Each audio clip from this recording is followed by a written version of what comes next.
তাহলে কথাটা তুললে কেন এখন? বোঝো না কেন যে এতে আমাদের চিন্তা বেশি হয়? কি বলবে বলো না মেজদা, যে আমি এমনিতে কোনো কিছু ভাবি না, তবে কেউ আমাকে ভাবিয়ে দিলে যে আমি ভাবি না তা কিন্তু নয়। মেজকা, তোমার কথাটা বলতে খুব অস্বস্তি হচ্ছে না গো?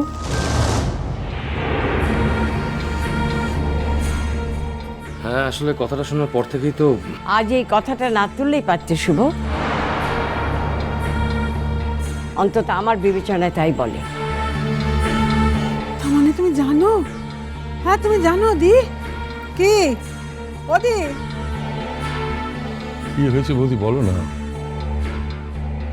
এত টেনশন নিয়ে তো থাকা যাচ্ছে না। বাবা, বাড়ির এই বিয়েটা দেওয়ার আগে আমাদের বোধহয় আরেকটু ভাবা উচিত ছিল, আর একটু ভালো করে খোঁজ নেওয়া উচিত ছিল। কেন? আর এই বিয়ের পর শ্বশুর বাড়িতে গিয়ে আবার কোনো অঘটনের মুখে পড়লো নাকি? না দাদু ভাই, শ্বশুর বাড়ি যাওয়ার পরে নয়, এ বাড়িতে রাঙাপিসি থাকতেই, ইনফ্যাক্ট বিয়ের আগেই একটা বড় সর্বনাশ হয়ে গেছে।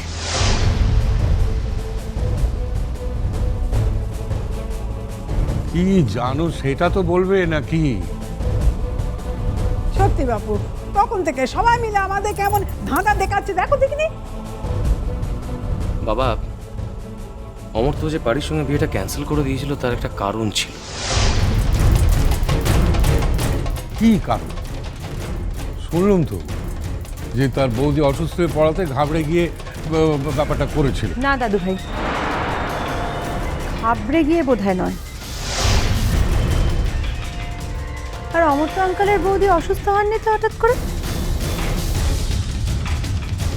উনি আত্মহত্যা করার চেষ্টা করেছিলেন। কি? বাবা, কি সর্বনেশে কথা গো! কেন কেন কেন এমন কাণ্ড সে কেন করতে গেছিল?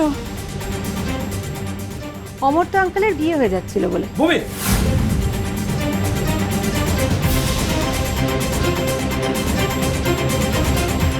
চেঁচাচ্ছ কেন? ভূমি তো বাসর ঘরে সবার সামনে কথাটা বলেও ছিল, আর ওরা তো কেউ অস্বীকারও করতে পারেনি। অস্বীকার করার তো কিছু নেই মেজো কাকিমা, উনি যে হসপিটালে ছিলেন সেটা তো যে কেউ খোঁজ নিয়ে জানতে পারবে। কিন্তু কেন? সে তো এলো, বিয়েতে তো এলো, এলো তো সে। তাতে কি প্রমাণ হয় মা?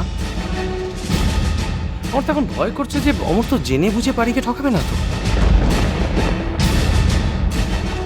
না না না, অমর্ত্য কখনো এমন কাজ করতে পারে না। বাবা, অমর্ত্যর মন পরিষ্কারই ছিল,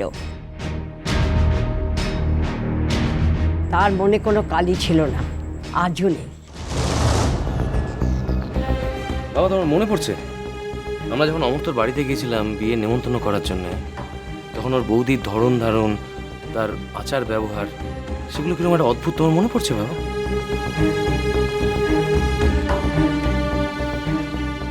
আপনারা মুখে বলছেন যে ও কিছু জানে না, বুঝতে পারে না,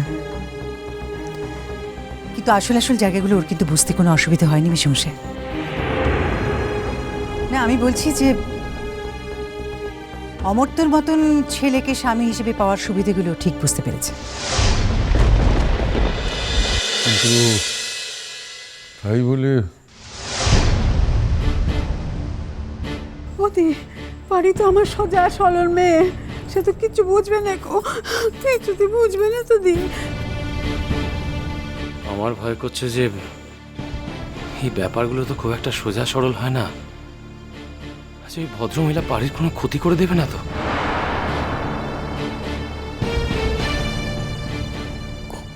ক্ষতি? দাদু ভাই, এমন অনেক ঘটনা আমি জানি, সোজাসুজি বলছি বলে তুমি কিছু মনে করো না, কিন্তু এরকম অনেক মেয়েকে বিয়ে করে, মানে জাস্ট বিয়েটা একটা আই ওয়াশ, তারপরে নিজেরা ভালো থাকবে বলে মেয়েটাকে পৃথিবী থেকে সরিয়ে দেয়।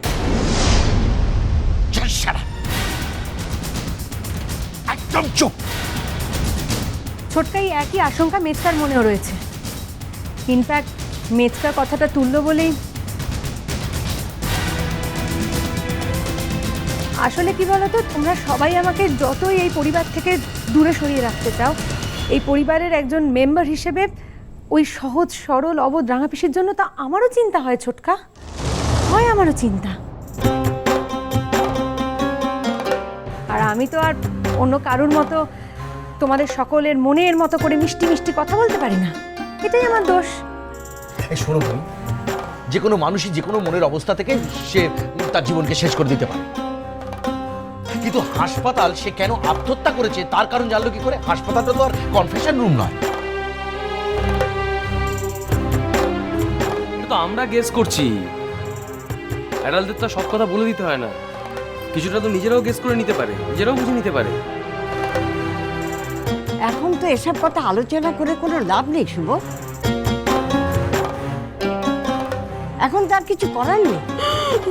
বৌদি, আমি কত ভেবেছিলাম আমার মেয়ে রাজরানী হবে গো।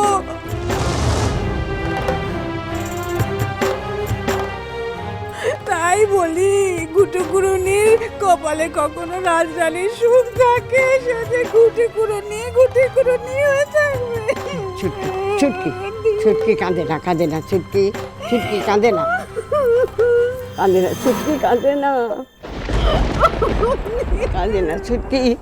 মা,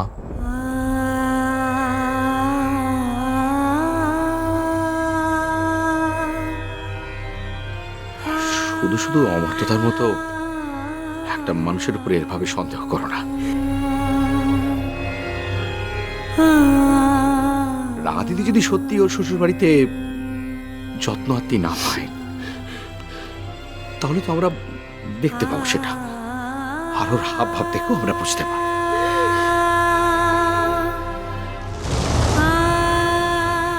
আমি বলছি বাপ, সেটুকুনি সময় একটু সবুর করলে হয় না?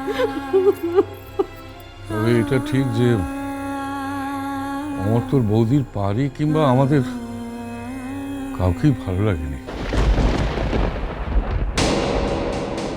আমার তো সেদিনই খুব অস্বাভাবিক লেগেছিল ওনার ব্যবহার। উনি যদি ব্যাকআউট করতাম না।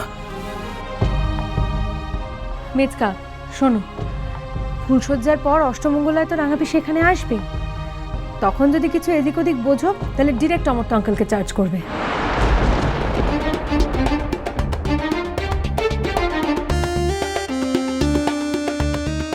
বিয়ের আগে মিষ্টি মিষ্টি কথা আর বিয়ের পরে অন্যরকম, সেটা তো হতে পারে না।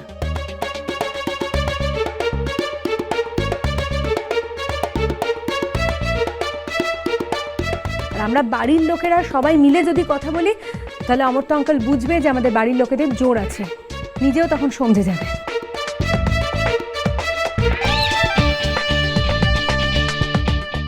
যা কিছু করলেই যে পার পাওয়া যাবে না সেটা উনি খুব ভালো মতো বুঝতে পারবেন।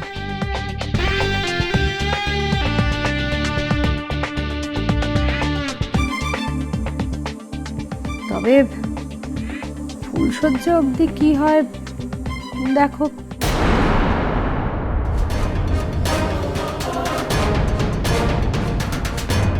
কি না, মনে মনে তো ঈশ্বরের কাছে প্রার্থনাই করছি যেন রাঙাপিসির ফুলসজ্জাটা ভালোই ভালোই পেরিয়ে যায়।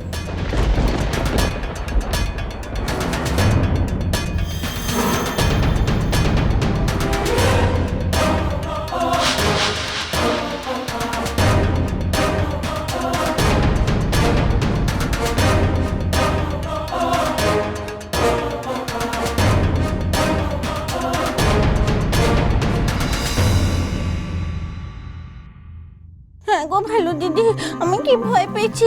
ওই ঘরটায় না ভূত আছে বাবু। আমাকে বলেছে স্যারের ঘরে শুতে। হ্যাঁ, আমার মাথায় সারা রাত হাত বুলিয়ে দেবে বলেছে। হ্যাঁ হ্যাঁ, চল। একটা রাত অপেক্ষা করতে পারলে না অমর্ত্য।